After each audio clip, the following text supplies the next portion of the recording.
Bonsoir chers tous, content de vous retrouver pour ce énième numéro de la quotidienne. Je suis accompagné comme d'habitude de mes charmants chroniqueurs. Bonsoir Jérémy. Bonsoir Bernie, Comment allez-vous? je vais bien merci. Mais ce soir vous rayonnez. Ah ouais, c'est la gloire céleste. Ouais, il y a une différence. Ah mais ouais. Il y a les lunettes à la pluie. Ah ouais, il y avait un peu trop de soleil cet après-midi. Ah ok, d'accord. Avec de mon côté droit, la charmante Florida. Bonsoir. Bonsoir, comment va? Ça va très très bien. Ah, mais le sourire là, ça veut tout dire, hein? Ça Vous veut êtes beaucoup jovial. dire. Ouais. Alors, vous qui me regardez, continuez à sourire. Ouais. Donc, nous allons parler de le mariage chez les jeunes. De nos jours, ça prend de l'ampleur. Les jeunes ont pris leurs responsabilités. Ah ouais. Parce qu'auparavant, c'était les anciens, les doyens qui s'est mariés. Mais de nos jours, ce sont des jeunes. Donc, nous allons en parler ce soir, le mariage chez les jeunes. Jérémy Mapango. Déjà merci Bernie de soulever cette question.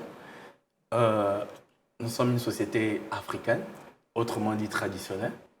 Il est bien normal que par le passé, on a constaté que nos parents, c'est-à-dire ceux qui nous ont emmenés sur Terre, avaient l'habitude d'épouser nos mamans après 30 ans de concubinage, après un demi-siècle de concubinage.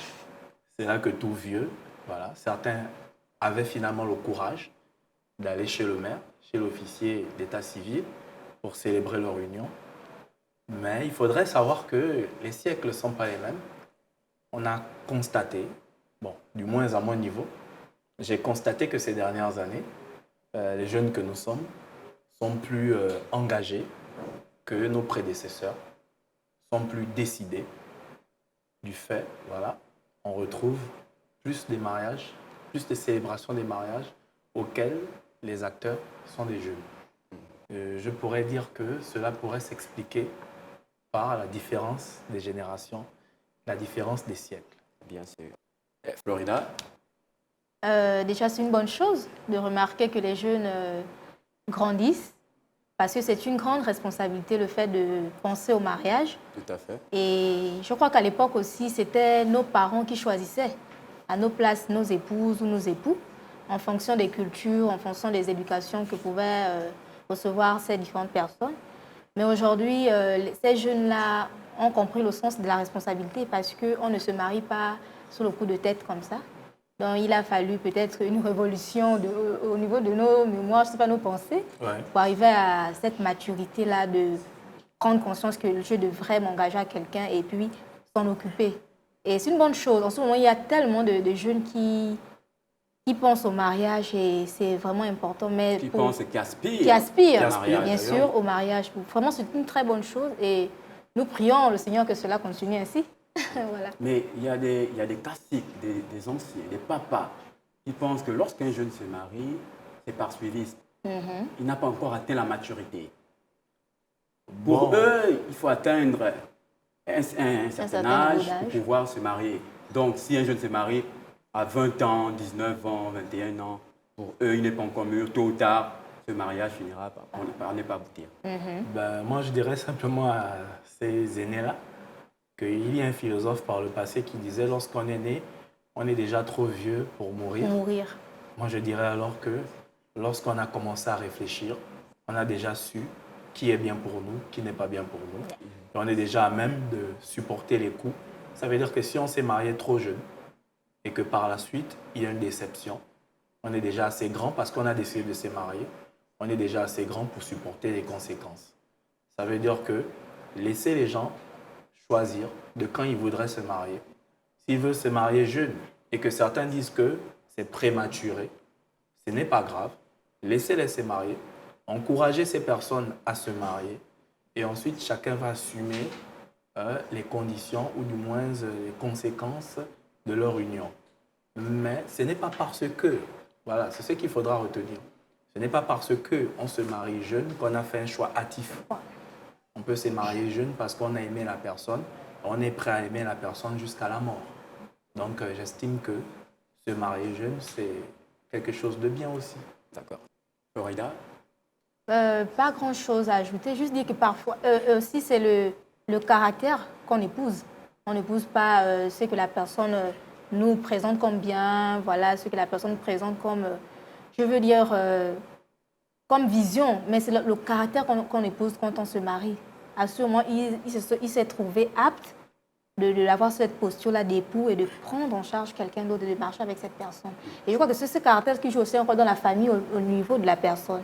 Donc, je vais peut-être m'adresser à ces jeunes personnes qu'il faudrait travailler son caractère pour prouver que nous sommes matures à aller dans cette dimension du mariage. Ok, d'accord. Mais il y a certains parents qui pensent que se marier jeune n'est pas vraiment important parce que est-ce que ce dernier, eh bien, leur enfant a vraiment côtoyé la future, c'est-à-dire la future mariée Moi, je dirais que ça revient au même. Hein.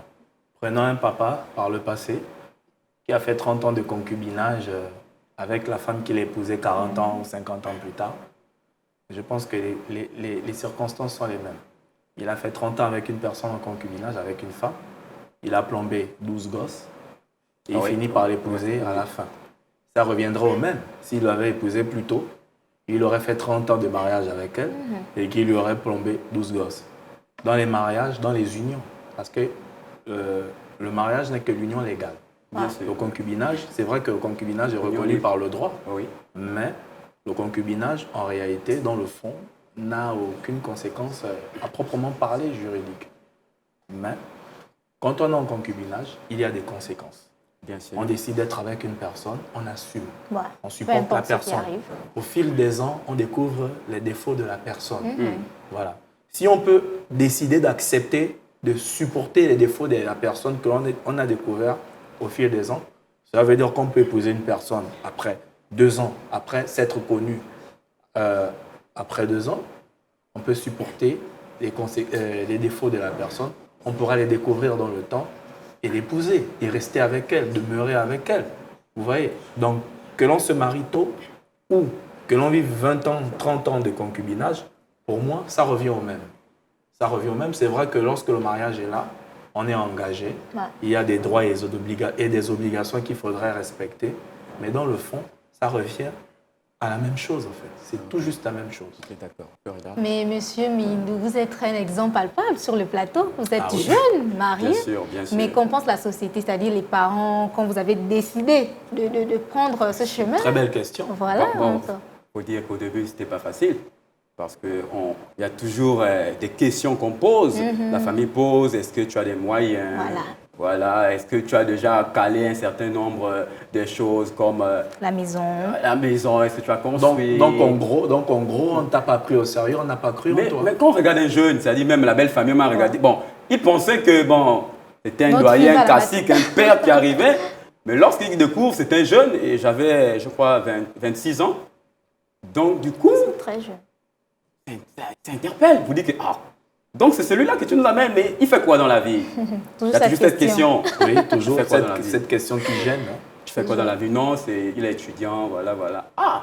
Mais demain, il y a toujours le demain.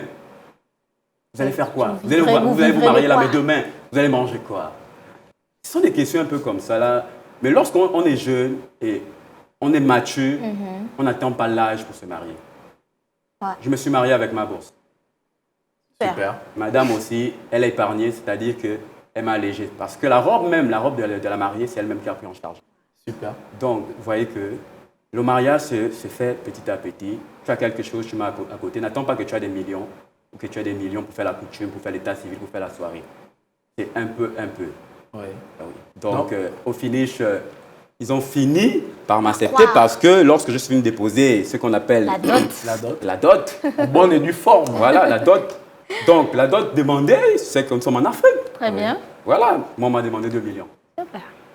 C'est, colossal. 2 millions. Oh, elle a le BPC, elle a le bac, elle a le master, etc., etc. Ça, c'est en Afrique.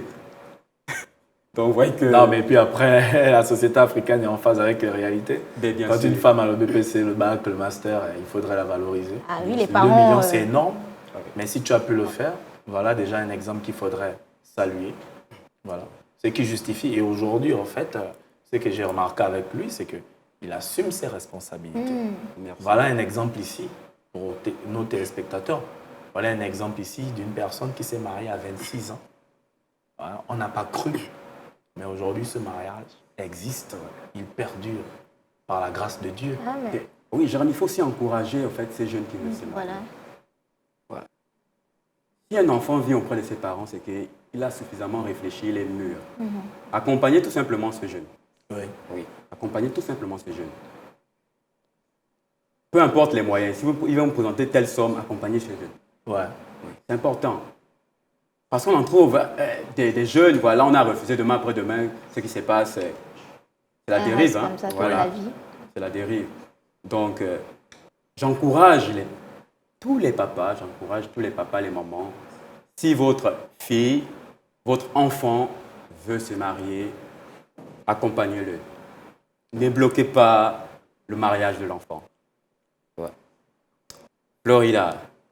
Toujours dans la même pensée, juste encourager ces jeunes-là qui viennent avec la pensée de construire quelque chose de grand avec votre enfant. C'est encourageant et que ces parents-là se motivent à encourager ces jeunes-là, ces jeunes filles qui décident. Ne pas regarder à l'âge, comme on l'a si bien dit tout à l'heure, mais regarder à la mentalité. Comment est-ce que la personne se considère, comment est-ce que la personne considère votre fille par rapport au projet de mariage. Oui. Jérémie, en tant que juriste, le mariage aussi, c'est ce qu'on appelle un gage, c'est-à-dire la garantie, afin d'éviter d'éventuels problèmes liés à la famille. Oui. Parce qu'on sait que si on n'est pas marié et que ce dernier, par exemple, l'homme venait à mourir, voilà. On connaît la famille africaine. Voilà, c'est toute l'importance du mariage. Ouais. Que l'on soit jeune ou vieux. C'est vrai que nous parlons du mariage chez les jeunes. C'est toute l'importance du mariage. Vous savez, lorsque vous êtes marié, vous assurez la protection de votre épouse et de vos descendants. C'est-à-dire que quand le papa il est parti, le papa il était sans doute un fonctionnaire ou un salarié qui à la fin de ses services doit bénéficier d'une pension, autrement dit une retraite. Alors c'est lorsque il est parti et qu'il a légalement épousé une femme, cette femme-là, malgré que le père soit parti, le mari soit parti, bénéficiera d'une partie de la pension du monsieur. Alors cette partie-là aura pour but de faire quoi? Aura simplement pour but de permettre à la femme, si elle n'a pas travaillé, malheureusement dans sa vie, de subvenir aux besoins des enfants. Ça veut dire qu'elle pourrait continuer à scolariser les enfants, elle pourrait continuer à soigner les enfants et à nourrir les enfants. Imaginez-vous que vous êtes avec une femme 20 ans de concubinage, vous n'avez pas légalisé cette femme devant l'officier d'état civil, vous décédez, la femme n'est pas connue par l'État. Donc en gros, la femme n'a pas droit à la pension de son mari. Comment cette femme qui n'a malheureusement pas travaillé pourrait aider à nourrir, à éduquer ses enfants? C'est vrai que la loi protège encore les enfants d'un défunt ou d'une défunte dans l'adolescence. Mais lorsque ces enfants-là quittent l'adolescence et qu'ils arrivent à 18 ans, ils sont encore au lycée, 20 ans, ils sont encore au lycée, ou encore à l'université, ils sont encore au lycée, qui viendra aider cette maman-là à éduquer, à scolariser, à soigner ses enfants? Personne. On sait que nul ne naît seul. Bien sûr. Le papa, il est né, il a ses frères, ses sœurs, mais les frères et les sœurs ne pourraient pas s'occuper des enfants comme lui-même. Il n'y a que parce qu'il aura épousé la femme, parce qu'il aura travaillé, et que la femme aurait bénéficié sans doute de la pension. C'est cette pension-là, si elle fait bon usage, qui pourra permettre à cette maman veuve, à cette veuve-là, et à ses enfants orphelins de père, de continuer à poursuivre leurs études et de continuer à nourrir et loger et éduquer. Donc voilà déjà ici l'importance du mariage. C'est bien de se marier, c'est important de se marier. Moi, je ne le suis pas encore, mais vous êtes en devenir. Je suis un futur époux. Okay. Voilà, je vais le faire d'ici. De même que Florida. Par la grâce de Dieu. Ok, d'accord. Mais que pensez-vous de ces pères rétractaires qui pensent que pour se marier, on doit d'abord connaître la femme, bien, la fiancée? Pour ma part, pour les hommes réfractaires au mariage, moi je vais vous dire une chose. Lorsque vous êtes allé draguer la femme d'autrui, l'enfant d'autrui, c'est parce que vous avez estimé qu'elle répondait, non plus que physiquement, à vos attentes. Si physiquement elle répondait à vos attentes, j'estime ici que si le comportement n'était pas bon, et si vous avez aimé cette femme-là, ne fût-ce que pour l'apparence physique, vous ne pourrez pas la formater mais la sculpter. Ouais. Ça veut dire que vous pourrez aider cette femme-là à ressembler à la femme que vous voulez, à une femme exemplaire. C'est l'homme qui fait la femme, tout comme la femme fait l'homme. Tout à fait. Voilà. N'attendez pas 20 ans. Laissez vos histoires de « je vais l'étudier », j'ai besoin de 10 ans. Non, laissez ça. On n'étudie pas une personne. On n'étudie pas une personne. On découvre une personne. Voilà, merci. C'est comme un véhicule. Oui. On achète un véhicule. C'est vrai qu'il y a le mode d'emploi, oui. mais le véhicule ne se comporte pas forcément par rapport au mode d'emploi parce que chaque véhicule est fabriqué de la même façon, mais pas dans les mêmes conditions. Tout à fait. Ce véhicule a été fabriqué pareil, de telle manière. Le fabricant était plein d'énergie. 15 minutes, 20 minutes plus tard, il est fatigué. Il a mis moins de rigueur pour fabriquer le véhicule.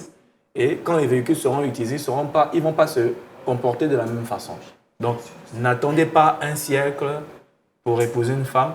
Dès qu'elle vous a plu, épousez-la. Dès qu'elle présente des comportements déviants, recadrez-la. Si elle accepte d'être recadrée, c'est que c'est votre femme. Si elle n'accepte pas, laissez-la partir. D'accord. Florida? Je partage la même opinion que lui. D'accord, je pense que la Bible dit, l'homme quittera son père et sa mère et s'attachera à sa femme et les deux formeront une seule chair. Ça veut dire que toi, tu viens avec tes défauts, la femme vient aussi avec ses défauts. Donc, prends les défauts de la femme tel qu'il est pour pouvoir, en fait, l'aider à se bonifier. Tout à fait. Bonifier, ouais. Voilà. Donc, il ne faut pas dire que, là, j'interpelle ces hommes-là qui disent toujours que, oh, tu es ceci, tu es cela, oh, je t'ai pris, voilà, ceci, cela. Non. Lorsque tu es avec une personne, aime cette personne comme toi-même. Bien sûr. Tu ne peux pas dire que non, tu allais te plaindre auprès des parents. Lorsque vous êtes engagé, il n'y avait pas de parents. Il n'y avait pas de parents. Il n'y avait pas de parents. Les parents n'étaient pas au courant. On appelle, je peux dire généralement, si je peux dire, c'était en coulisses. Mais ouais. Il n'y avait ni papa, ni maman. En inbox. Et après, maintenant, lorsque vous êtes mariés, ça ne va plus. Le foyer ballotte de gauche à droite. Non. Si tu aimes ta femme, aime-la avec ses défauts. Ouais, Bernie. Ah oui. Et moi, j'aurais un message pour mes frères là, qui se sont mariés jeunes. C'est vrai que je souhaite également me marier jeune. Ah oui. Je n'ai pas besoin d'attendre 40 ans pour me marier. Je souhaite que ça arrive d'ici peu. Lorsque vous avez épousé un enfant d'autrui, engagez-vous à vie. Si c'est difficile, il y aura toujours une solution. Toujours. Voilà. Évitez des débordements. Et vous également, les femmes qu'on a épousées jeunes, évitez les débordements. Soyez respectueuses, soyez soumises et compréhensibles. Bien sûr. Les hommes, pareil. Je vous assure. S'étudier là, ce sont les choses qu'on écoute dans les chansons en haut là. Voilà. Tout à fait. Comprenez-vous, battez-vous, luttez ensemble, faites un. Et puis après, Dieu va vous aider à surmonter toutes les circonstances, quoi. Mais toute chose, c'est la communication. Ouais. Le secret du mariage, c'est la communication. Merci, Bernard. Rien ne se fait sans la communication. C'est la communication. Si tout est fluide, transparent, ça va aller. Donc, mais il n'y a qu'un contrat dans un mariage, le contrat verbal. Bien sûr, tout à fait. Ah ben oui, la promesse, ça c'est à vie. Hein. Ouais. Donc, Jérémy, Florida, donc, quel est le mot que vous pouvez dire à ces papas réfractaires qui ne veulent pas que leurs enfants puissent se marier? Juste une phrase, hein. Votre expérience ne sera pas l'expérience de votre enfant, tout simplement. L'expérience que vous avez vécue en tant que père dans votre passé, ce n'est pas la même expérience que vivra votre enfant. Donc, laissez-le vivre pleinement sa vie, telle qu'il le voit dans ses rêves, dans ses pensées, ainsi de suite. D'accord. Jérémy? C'est la même chose. Mon père et ma mère ont plus de 40 ans de mariage. C'est beau, c'est une fierté. Lorsqu'on arrive au 14, parce qu'ils se sont rencontrés un 14 février, ils se sont mariés en février également. Wow. Lorsque mon père et ma mère fêtent leur anniversaire de mariage, je ressens des vibrations positives. Je ressens de l'amour dans la maison. Alors, les pères et les mères qui sont réfractaires au fait que leur enfant se marie jeune, donnez-leur la possibilité de le faire. Et surtout, au lieu de refuser, accompagnez-les à mieux se comporter dans leur foyer, afin que leur foyer soit un foyer de réussite et de bénédiction. Ok, d'accord. Très chers téléspectateurs, chers papas, chères mamans, si votre enfant veut se marier, accompagnez-le. Ne soyez pas réfractaires. Donnez-lui les moyens qu'il faut pour pouvoir réaliser son rêve, son mariage. Sur ce, nous allons nous quitter, nous allons prendre la transition.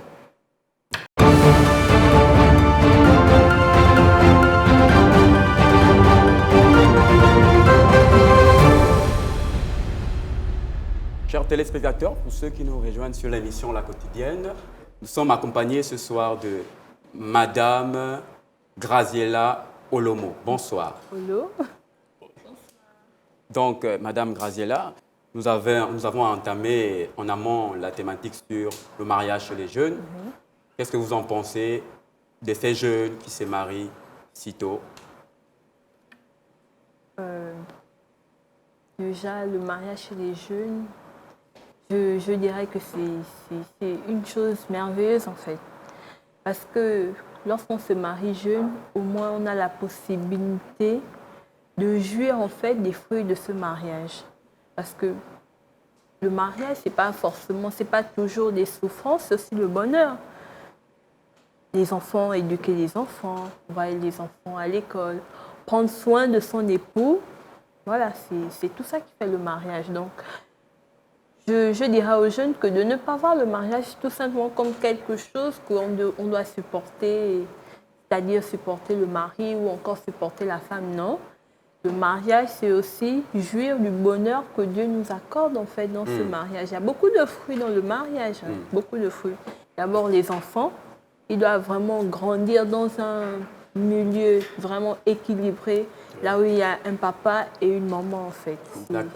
C'est vraiment ça qui fait le mariage. Ok, d'accord. Graziella, qu'est-ce que tu peux dire à ces papas, à ces mamans réfractaires qui ne veulent pas que leur enfant puisse se marier si jeune? Ils se disent qu'ils n'ont pas encore atteint la maturité. Bon, ce que je dirais à ces papas, c'est de laisser les enfants se marier, laisser les enfants vivre leur expérience, laisser les enfants tout simplement vivre en fait. C'est vraiment important. Parce que retenir un enfant, dire à un enfant que tu vas aller te marier, tu ne sais pas ce qui t'attend, bon, ça ne sert à rien, ça ne sert vraiment à rien. Pourquoi? Parce que la personne n'aura pas vécu ce qu'il souhaite. Et après, comme disait Jérémy tout à l'heure, ça cause beaucoup de dégâts. Il y en a qui rentrent dans le, bon, on va dire tout simplement le vin, dans la débauche en fait. Bien sûr, la débauche, oui. Voilà, tout simplement parce que tu n'as pas pu épouser ta bien-aimée ou ton bien-aimé. Donc, au papa, encouragez vos enfants. Vraiment encouragez vos enfants. Si l'enfant vient te présenter, par exemple, bon papa, j'ai juste 1 million et on me demande 2 millions, encouragez l'enfant à ajouter. Oui. Vraiment accompagner les enfants. C'est très important pour éviter toutes les dérives qu'on peut voir aujourd'hui dans les sociétés. D'accord.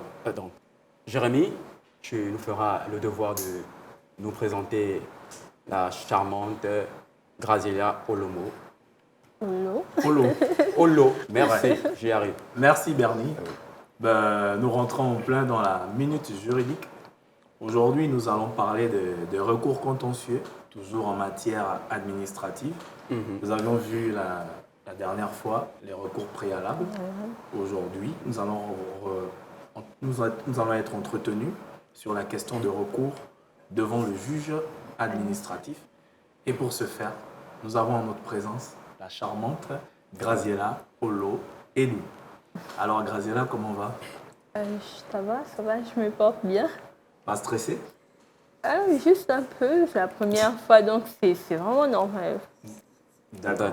Alors, pour parler de la question du recours contentieux, on va malheureusement te bombarder de questions.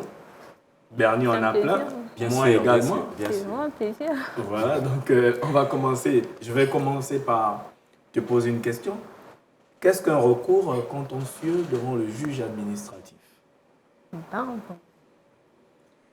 Le recours contentieux devant le juge administratif, on va dire que c'est tout simplement une procédure, une requête qu'un justiciable, en fait, introduit devant le juge administratif, comme on peut aussi appeler le Conseil d'État, devant le tribunal administratif, en vue de demander soit l'annulation d'un acte administratif ou encore la reformation qui peuvent aboutir à des intérêts, en fait, dommages et intérêts. Donc, le recours contentieux, c'est tout simplement l'introduction d'une requête juridictionnelle, donc une requête devant le juge administratif en vue de l'annulation d'un acte réglementaire. Donc, en gros, précédemment, nous avions abordé la question des recours préalables. On a dit qu'avant de rencontrer le juge, il fallait porter des réclamations, des revendications devant l'administration, autrement dit, l'autorité qui a pris la décision, le recours gracieux, ou le recours... Ensuite, devant le supérieur hiérarchique de l'autorité qui a pris la décision, le recours hiérarchique. Et lorsqu'on n'avait pas gain de cause, alors la personne qui conteste la décision ou qui est victime des effets de la décision, elle va simplement aller saisir le juge. Et c'est ça ici, le recours contentieux devant le juge administratif, comme elle vient de le définir. Pour un peu renchérir le ce sujet, que vous dites, je dirais que le recours administratif, c'est tout simplement un recours devant l'administration. Et lorsqu'on n'a pas eu gain de cause devant l'administration, on introduit une autre requête devant le juge. Donc, un recours juridictionnel. Donc, d'accord. Et puis, devant le recours, par exemple, hiérarchique ou gracieux, peut être implicite. Implicite, c'est-à-dire il n'y a pas de réponse et tout ça. Dans ce cas, qu'est-ce qu'il faut faire? On va devant le juge. Parce qu'il y a un délai, en fait. Bien sûr. D'accord. Donc, Madame Graziella, donc, on parle tout à l'heure du recours. Du recours contentieux, d'accord. Oui.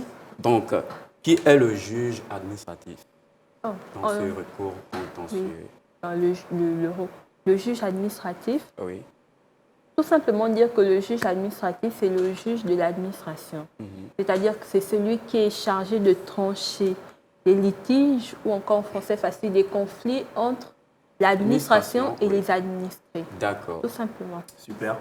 Je pourrais encore ajouter, le juge administratif, il est simplement ce juge-là, qui est différent des autres juges. Lui, il a pour mission, lorsque l'administration a un problème, lorsque quelqu'un veut attaquer l'administration, on ne va pas en désordre, on ne va pas chez tous les juges, parce qu'il y a plusieurs juges. On ne va pas n'importe où. Quand on veut attaquer l'État ou une administration ou une collectivité, on va chez un juge spécialisé, qui est simplement le juge administratif.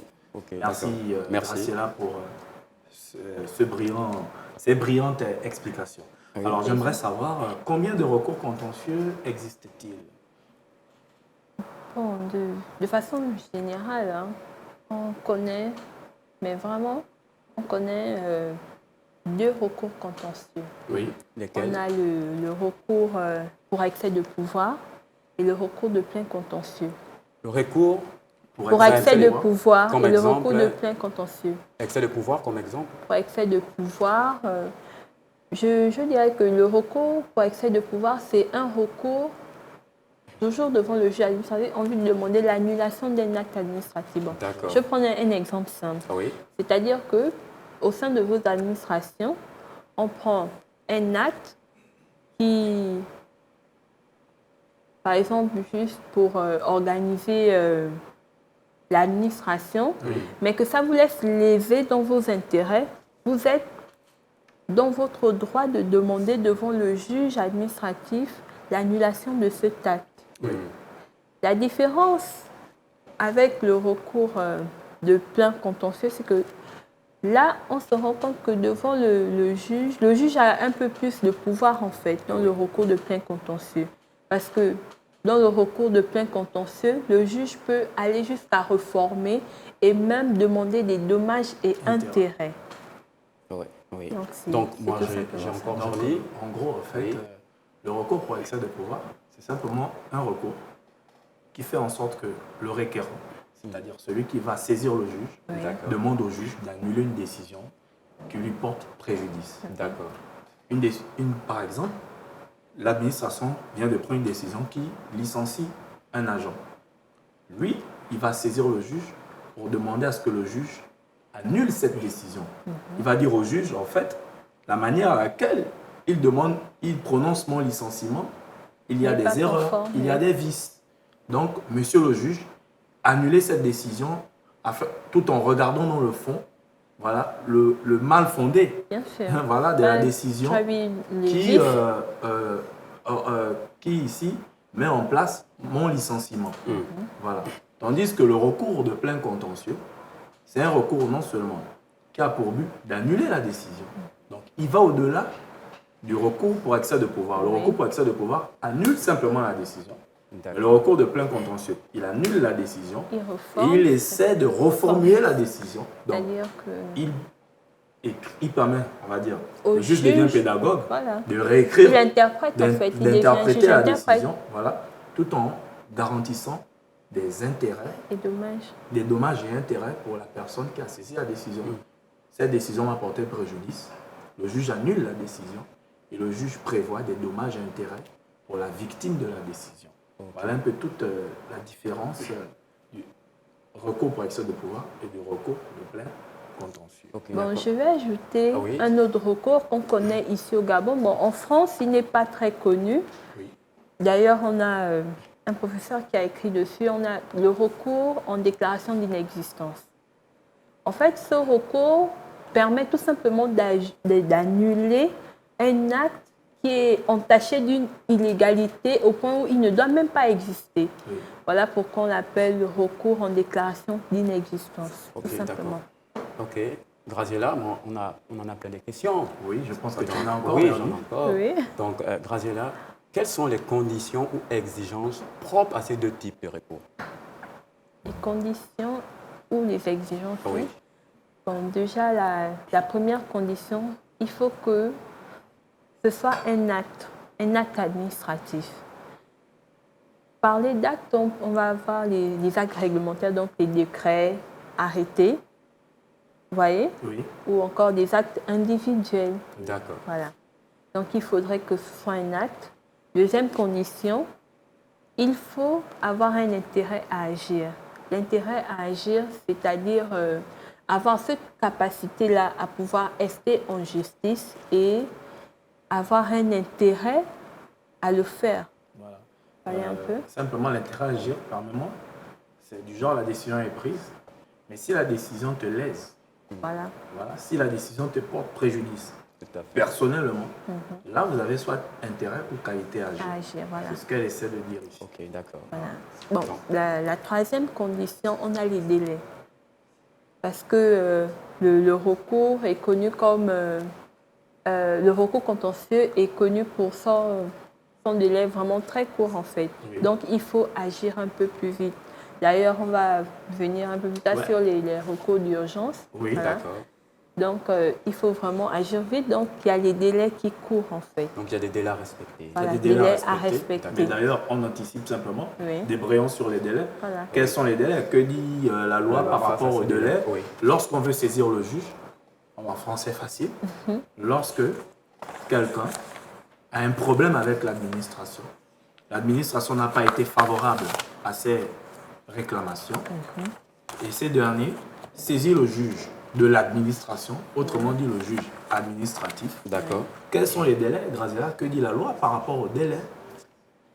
Donc, j'ai la loi ici, enfin, je vais tout simplement la lire. Hein. Oui, voilà, c'est ça.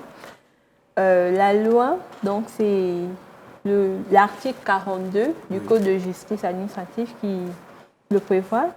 Il est dit dans cet article, en matière d'excès de pouvoir, toute requête n'est redevable que si elle a été précédée d'un recours administratif gracieux adressé à l'autorité qui a pris la décision attaquée ou d'un recours administratif hiérarchique porté devant l'autorité administrative immédiatement supérieure dans un délai de 3 mois à compter de la notification ou de la publication de cette décision.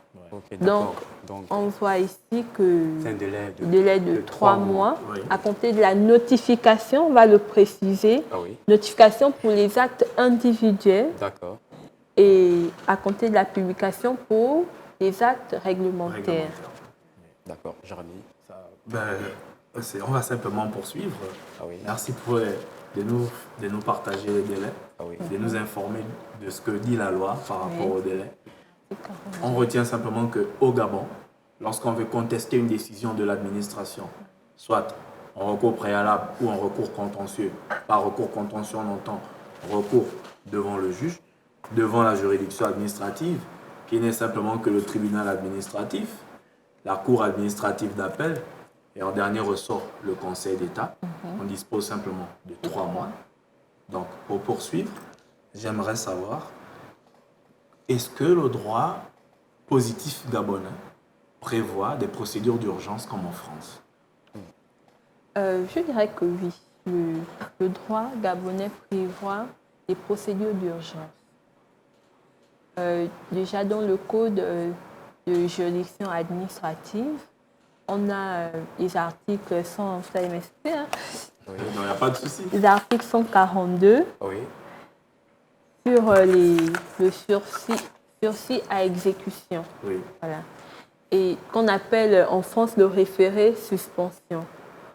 Voilà. Donc au Gabon, c'est le sursis à exécution. Voilà. Et en France, c'est le référé suspension. Voilà. Qui est simplement, sursis à exécution. Oui. C'est-à-dire que la décision, elle est prise.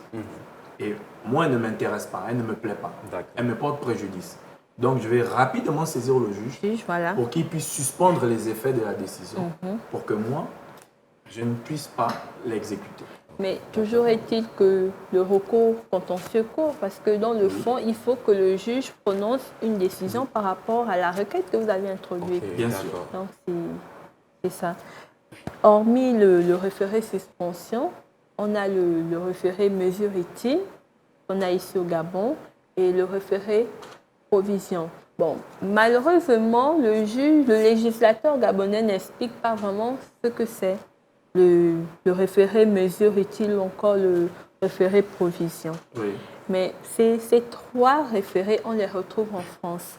La différence ici, c'est qu'on ne retrouve pas le référé liberté que l'on retrouve en France.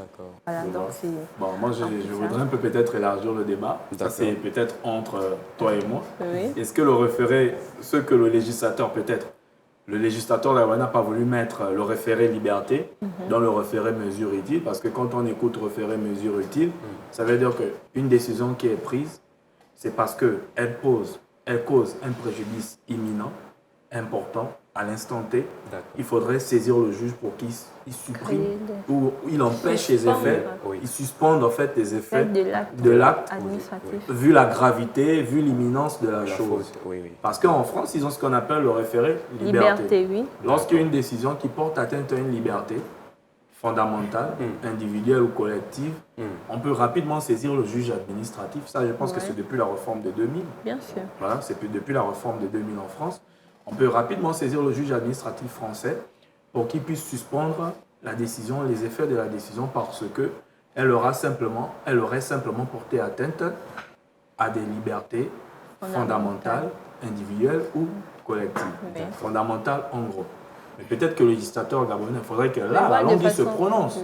Quand il parle de référé mesure utile, c'est peut-être le fait d'une décision qui porterait atteinte ici à une liberté. Parce que qui dit mesure utile, dit peut-être, en gros, liberté fondamentale. Mais en fait, on dirait tout simplement que c'est... En fait, mesure utile, parce qu'en France, on voit que c'est vraiment explicite, en fait. Oui, que dit les mesures utiles, le juge français. C'est sur comment dirais-je, les principes contradiction, mesures utiles, ça c'est en cours de procès en fait. Donc pendant le procès, donc des mesures étaient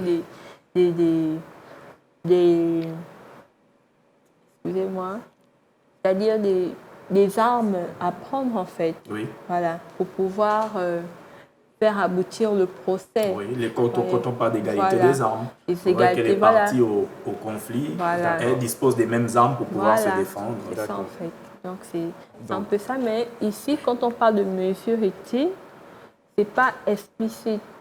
Bon, et lorsque on revient par exemple sur le référé liberté, on peut dire que le législateur gabonais se prononce peut-être dessus, mais pas de façon directe, expresse en fait. Vous voyez? Pourquoi? Peut-être parce qu'on a la question prioritaire de constitutionnalité. Bon, ça, c'est en France. Hein. Je peux m'aider ici. D'abord, c'est préjudiciel. Voilà, préjudiciel. Voilà. Il faudrait d'abord que l'acte pose un préjudice. Voilà. Et ça, c'est au début du procès. Voilà. Donc, je dirais que c'est peut-être la raison pour laquelle le législateur gabonais ne parle pas dans le code de juridiction administrative de référé liberté.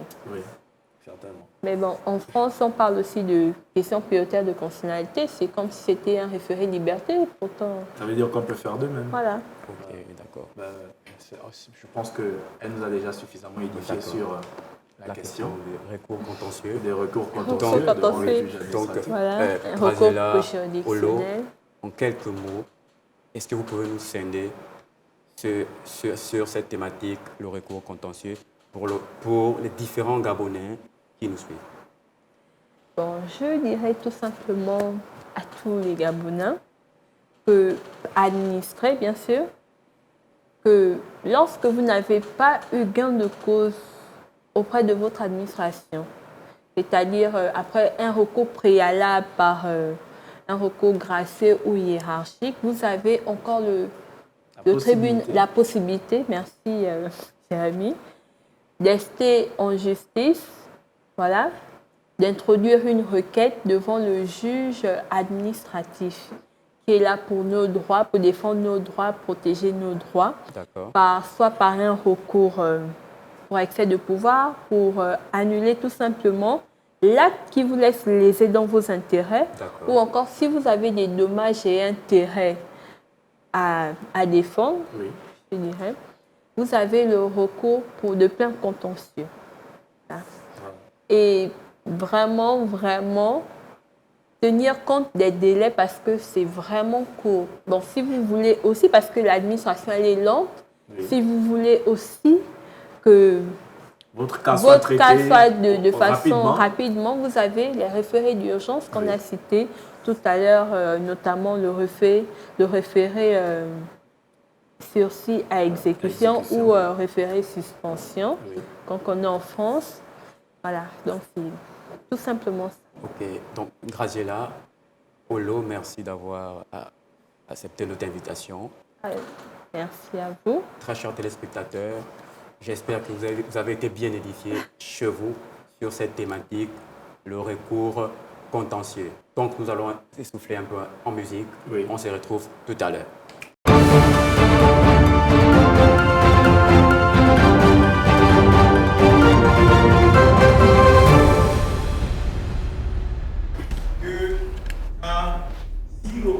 Chers téléspectateurs, vous pouvez interagir sur le plateau avec le numéro qui s'affiche au bas de votre écran.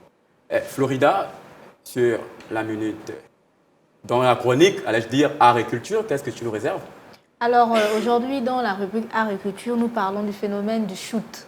Phénomène du shoot. Voilà, si vous pouvez le constater comme moi, il y a ces jeunes-là qui sont un peu répandus dans les carrefours des quartiers en train les artères de Libreville, en train de shooter. De shooter, voilà, des passants par-ci et là. C'est-à-dire que même si tu ne t'es pas préparé à débourser une modique somme de 500, donc tu te trouves dans l'obligation de donner ce qui te restait comme monnaie à ces jeunes-là. Et je crois que c'est un art, en fait.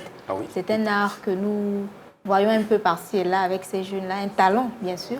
Maintenant, selon vous, je crois que leurs compétences devaient être divulguées un peu dans des musées, dans nos musées gabonais, exposées dans des galeries, histoire de valoriser ce talent-là du photojournalisme. Voilà, donc qu'est-ce que vous en pensez? Déjà que vous êtes victime aussi de ces shoots. Ah, bien sûr, on peut les appeler des paparazzis, comme voilà. Ailleurs. Oui, mais bon, pour moi, déjà, pour ma part, j'encourage ces jeunes qui font du shoot parce que nous savons bien qu'au Gabon, pour avoir de l'emploi, ça devient très compliqué. Et il y a ces jeunes qui osent, qui ne vont pas comme d'autres, si vous me permettez l'expression, braquer, voler, mais qui sont là, qui se battent jour et nuit pour pouvoir subvenir à leurs besoins. C'est important. Et les prix sont au coût de toute la clientèle. À toutes les bourses. On te fera 8 à 1000 francs ou 3 à 500, vraiment, avec une panoplie d'images, tu en as énormément dans ton téléphone. Jérémy, avec l'interruption du National Foot, je pense qu'il y a plusieurs jeunes qui sont reconvertis dans ce milieu du shoot. Bon, déjà, sans vouloir m'en abuser, je pense que Ce phénomène a commencé à l'université Omar Bongo. Oui. Il y a même une journée dédiée voilà. à Et cela. déjà, je vais saluer ici une personne très importante qui a commencé dans ça, qui aujourd'hui se trouve en dehors du Gabon. Super. Par rapport à ça, qui est simplement Jérémy Stéphane Dongo. Voilà, un grand photographe de l'université Omar Bongo. Ben, pour revenir sur la question, c'est un phénomène parce que dans tous les carrefours, même ici à l'entrée, quand on vient, partout, ils sont là, ils sont partout. Voilà. Donc, il y a d'autres même qui peuvent te faire 5 photos à 500. À 500, bien sûr. Ça veut dire qu'une photo est égale à 100 francs. Oui. Mais souvent, quand tu regardes la qualité de la photo, c'est spectaculaire. En fait, c'est bien. Le rendu, il est parfait.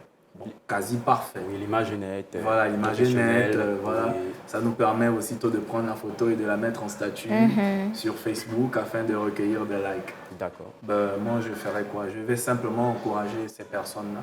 Voilà. Parce que le fait d'être filmé chaque jour nous montre notre visage de chaque jour, notre quotidien de chaque jour, nous permet de toujours garder le sourire. Parce que si on se réveille fâché et qu'il y a quelqu'un qui commence à nous filmer au loin, ça automatiquement, ça détend. On va changer d'humeur pour pouvoir sourire, pour bien apparaître dans la photo. Voilà. C'est quelque chose de bien. Ok, d'accord. C'était une très belle thématique, Florida, mais que pensez-vous, au fait, puisqu'on parle de shoot, dans des pays, on va dire, des pays à l'Occident, en Europe, on ne peut pas te shooter comme ça. Il faut ton avis. Oui. Parce que c'est à l'atteinte à la vie privée, individuelle. En fait, non, pas nécessairement. Donc, bien sûr. Voilà, en fait, la loi, elle est claire. Hein. Ah oui. En public, c'est-à-dire, moi, je filme Florida. J'ai mon appareil, je filme Florida.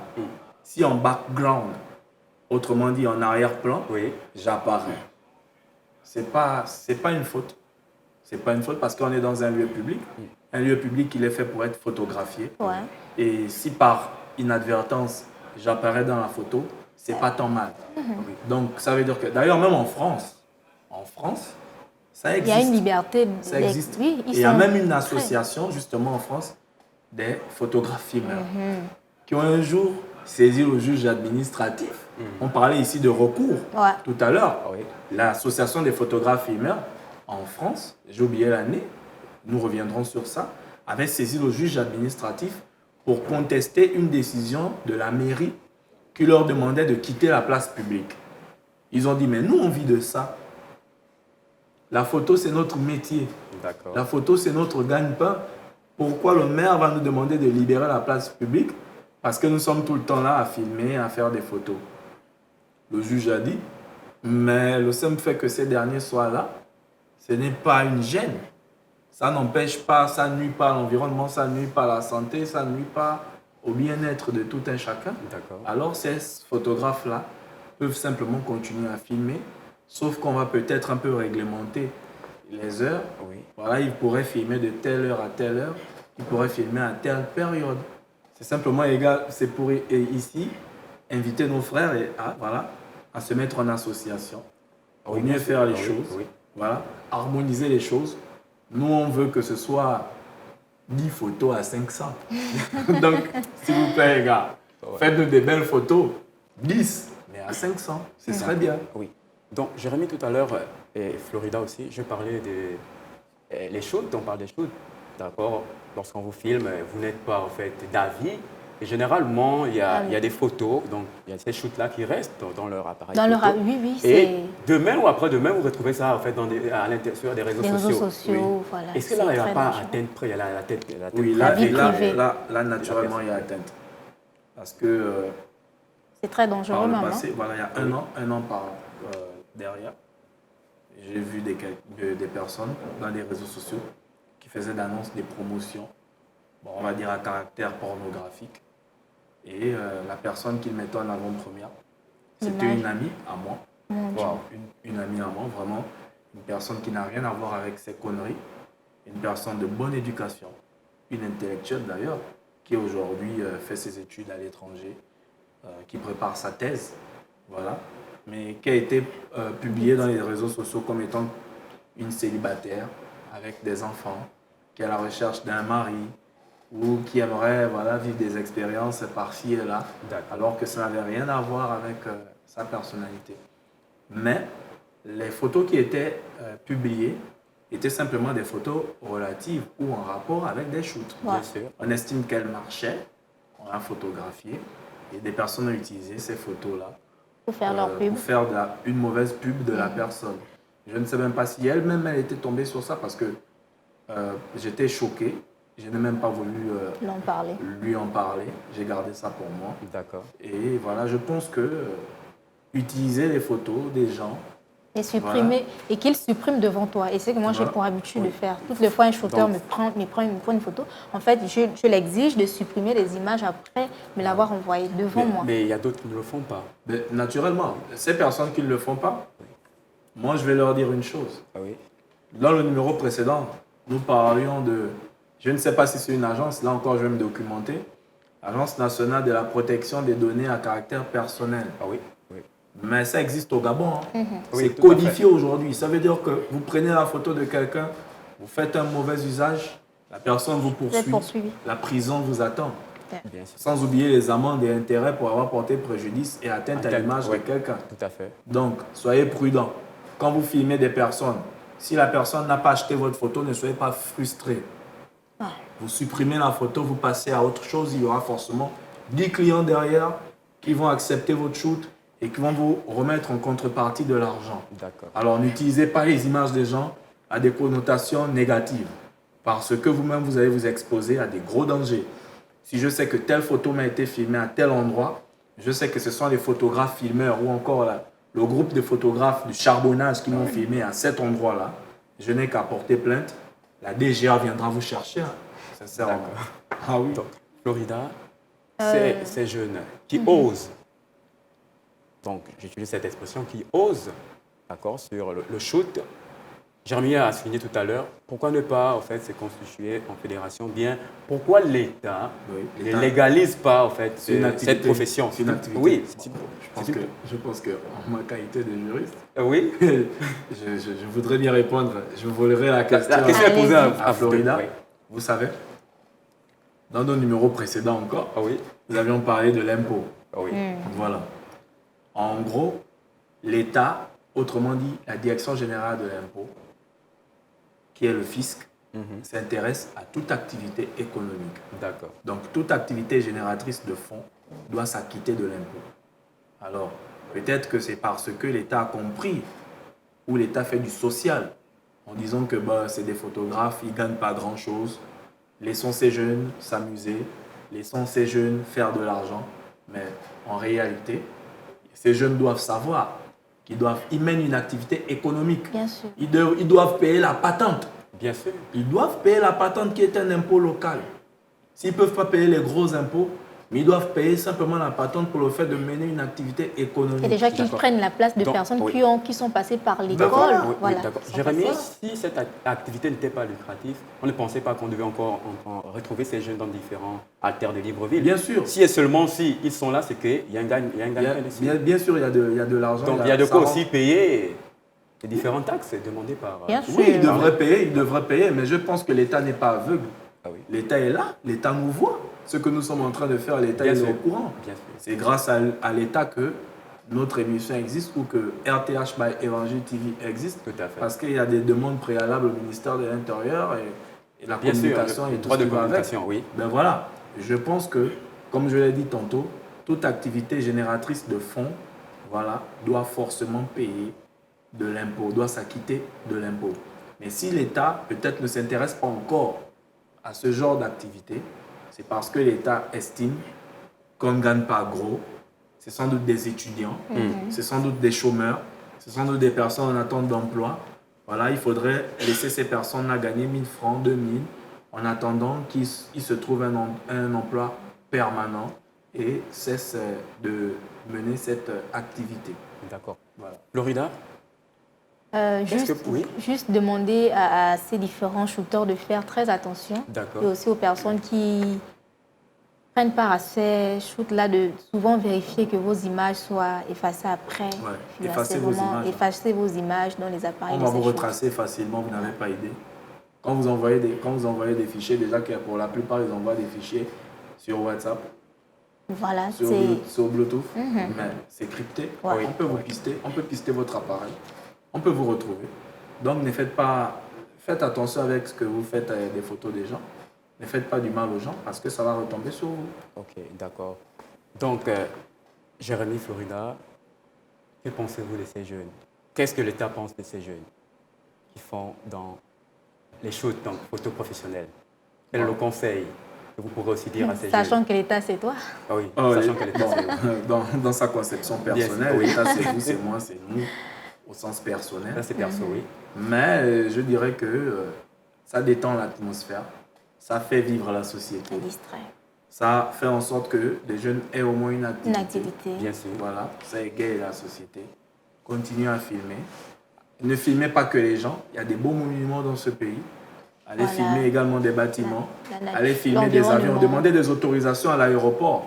Vous pourrez agrandissez votre champ de... Voilà, vous pourrez vous spécialiser dans la photographie aéronautique. Tout à fait. Ça veut dire que quand vous avez demandé autorisation à ADL, ADL vous autorise à filmer des avions au décollage et à l'atterrissage. Vous pouvez aller filmer en France, vous pouvez filmer Turquie. Voilà, ce sera beau, vous publiez. Vous pouvez faire payer vos images. Vous payez vos images. D'ailleurs, même à Air France, ça fait rentrer de l'argent. Voilà. Donc, il y a beaucoup de moyens de diversifier les choses. Mais faites-nous toujours rire parce qu'aujourd'hui, dans les réseaux sociaux, tout le monde est beau à travers vos shoots. Toutes les femmes sont belles à travers vos shoots. Vraiment. Voilà, donc continuez à le faire, on vous encourage. D'accord. Très chers téléspectateurs, vous avez si bien compris. Et l'émission tire à sa fin. Merci Jérémy d'être encore là ce soir. Merci Florida d'être encore là ce soir. Donc, on s'est dit au revoir. N'oubliez pas les mesures barrières édictées par le gouvernement. Oui. Donc, Jérémy, un mot de fin? Florida, un mot de fin? D'abord, c'est la décennie des femmes. On commence par Florida. Oui. Je tiens tout simplement à saluer ma maman, du côté de PK11. Oui. Madame Mingue Carolinda. Voilà, c'est ma force. D'accord. Et mon grand frère aussi, du côté du PK11. Monsieur Okele Mokoko. D'accord. Jérémy? Okay. Moi, je vais simplement saluer tous les étudiants de la faculté de droit et des sciences économiques de l'Université Omar Bongo. Et je vais ici saluer tous les téléspectateurs de la quotidienne et tous les abonnés de Radio-Télévision Hermon by Évangile TV. Suivez la quotidienne est bien, voilà, bien de choses chez vous. Donc, ici, moi, je vais saluer les membres de la régie qui font un travail formidable, remarquable. C'est grâce à eux si nous passons sur ce plateau. Ce sont eux qui nous rendent beaux, belles. Donc, on les fait un coucou. Donc, je fais aussi un coucou comme ça à Alec Bourgeois-Tsinga, l'homme au doigt argenté, le maestro. À la très belle Ariel. Hein. D'accord, à la très belle Ariel. Sans oublier Floris, Boris. Le magicien. Le magicien, ok, d'accord. Donc, chers téléspectateurs, on se retrouve la semaine prochaine. Ciao, ciao.